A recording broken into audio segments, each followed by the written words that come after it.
Welcome to section 3.8, the HL postulate. We're going to use the HL postulate to prove right triangles are congruent. For our homework for section 3.8, on page 158 to page 159, we're going to do problems 1, 6, 8 through 12, but skip 11, and 16. Okay, so the first thing we have to ask ourselves is, what does HL stand for? Now, when we're talking about HL with the HL postulate, that H is going to stand for the hypotenuse. And if you recall, hypotenuse is going to be the side opposite your right angle. And the L stands for leg. The leg is going to be one of the other two sides that isn't the hypotenuse. So that's what HL is going to stand for. We're going to have to know something about the hypotenuse of a triangle and the leg of our triangle. So the HL postulate states, if the hypotenuse and a leg of one right triangle are congruent to the corresponding parts of another right triangle, then the triangles are congruent. So if we look at our picture down here below, first and foremost, we have to definitely know this thing is a right triangle. If it's not a right triangle, we don't really have a hypotenuse. Hypotenuses are only in right triangles.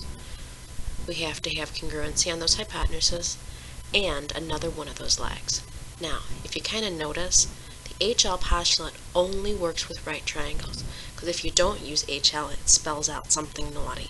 So you gotta know it's a right triangle to use that HL postulate. Okay, so it's very important. When we're dealing with the HL postulate, it's only for right triangles. So let's make sure we definitely make a note of this. Only for right triangles. You must show that the triangles are right triangles. Okay, that's going to be one thing that we're going to need to do. We must show that the legs are congruent. That's the second thing we need to do. And the third thing we need to do is show that we have congruency on the hypotenuse. So just like side angle side, we need two sides congruent and one angle, altogether 3 pieces. We still have 3 pieces here as well. Right triangles, legs, and the hypotenuse. Alright, so the moment we've all been waiting for. Time for us to get some proofs done. Okay, so we're given that BC is perpendicular to AC, that BD is perpendicular to AD, and that AC is congruent to AD. We're trying to prove that AB bisects angle CAD. So here we go. We got our statements, and we got our reasons. Starting off with those givens. BC is perpendicular to AC, BD is perpendicular to AD, and AC is congruent to AD. All of those are going to be given. So let's put in our congruency right now. AC is congruent to AD. Now, looking at this picture, I definitely see reflexive. AB is congruent to AB, reflexive.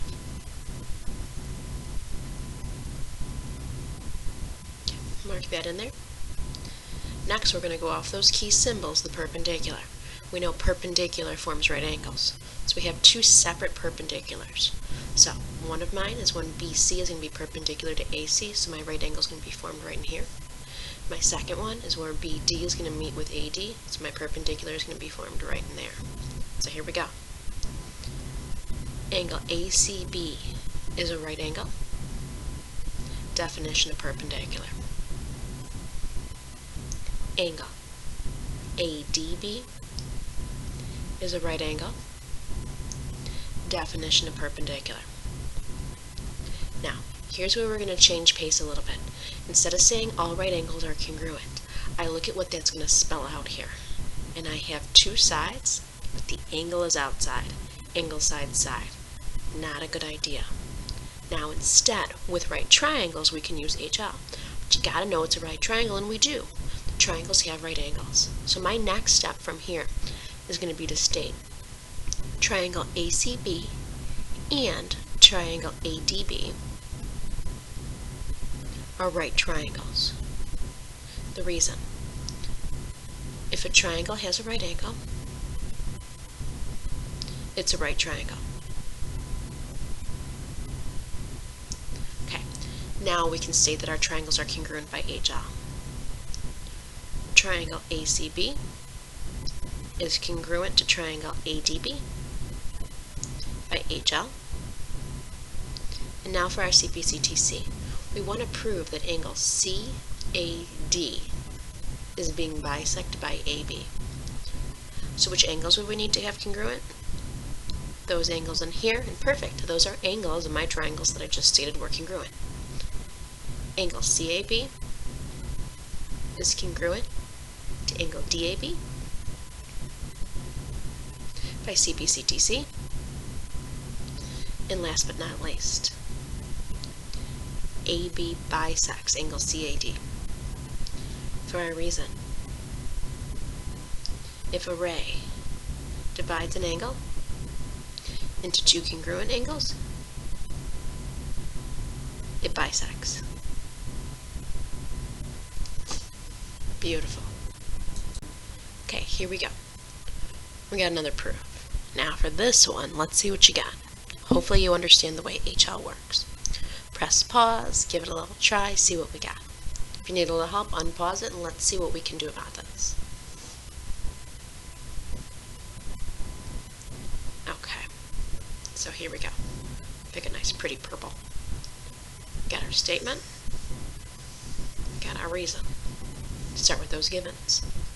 OF is an altitude, and we have the center of the circle is O. Those are going to be our givens. Now, I'm going to start off with my reflexive. OF is congruent to OF. Reflexive.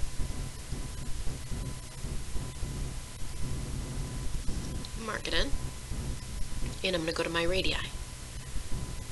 OE is congruent to OG. All radii congruent. I'm going to mark those in. And now I'm going to go to my altitude. An altitude is just a special type of perpendicular line. So the same thing happens with altitudes as I would with any perpendiculars. So if OF is an altitude, wherever it hits, right angles are going to be formed. I'm going to put them in my same statement. I have angle OFE and angle OFG are going to be right angles. There we go. The reason, definition of an altitude. Okay. Now I'm going to mark my right angles here, but again, I see it's going to spell out angle side side. Not a good thing that angle's not smushed for side angle side. So since it's going to spell out something naughty, instead of saying they're congruent, let's state I have right triangles. Triangle OFE and triangle OFG are going to be right triangles. If a triangle has a right angle, it's a right triangle. Okay, now we have enough information to state HL. We got our congruent legs, our congruent hypotenuse, we got our right triangles, all three checkpoints. So let's go ahead and state triangle OFE is congruent to triangle OFG by HL. And why is EF congruent to FG? CPCTC. EF is congruent to FG. CPCTC. Very good. Hopefully you were able to get that on your own. If you need a little help, no biggie, and we'll work on some more tomorrow in class. Alright, so this video wasn't too bad, kind of short and sweet. Here's going to be our homework answers for the homework. All of those are proofs. It is what it is. Number 16 I have to draw your attention to. 16 is extremely difficult. I want you to give it a good try though. Let's see what you can get done. The hardest part about 16 is determining which triangles you actually want to use. I think that's by far the most difficult part. So see what we can do. If you need a little help, not a big deal, we'll get to it. Otherwise, have a good one.